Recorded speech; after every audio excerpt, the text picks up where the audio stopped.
Kyle Brubaker, and thank you for joining me on this week's edition of Talking Out with Groff Funeral Homes and Crematory. In past videos, we've talked about advanced funeral planning and all the reasons why it's a good thing to plan your funeral ahead of time. But today I'd like to talk about the emotional reasons why people plan their funerals in advance. From an individual's point of view, I meet with a lot of people who are worried and are a little stressed because they know they don't have everything in order, God forbid, if something were to happen to them in a short amount of time. And that does cause them a little bit of anxiety.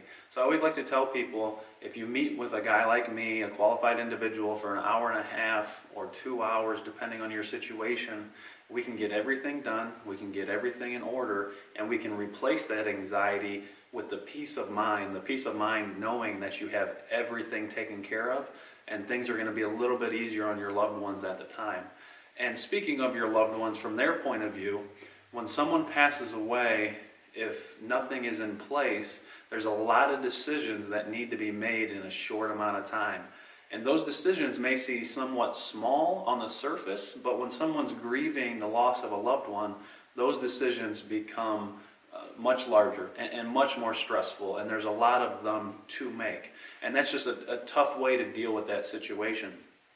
On the other hand, if everything's pre-planned, if everything is taken care of ahead of time by the individual that passed away, the funeral director can lay out a plan. This is what mom selected, this is what dad selected, this is what they wanted. All we need you to do is say yes, and we can move forward with that plan. That becomes a little bit easier on the loved ones, and they can focus on their own emotional needs, and they can focus on spending time with their loved ones, which is one of the best ways to heal. Thank you for joining me on this week's edition of Talking Out with Groff Funeral Homes and Crematory, and as always, I'll see you next week.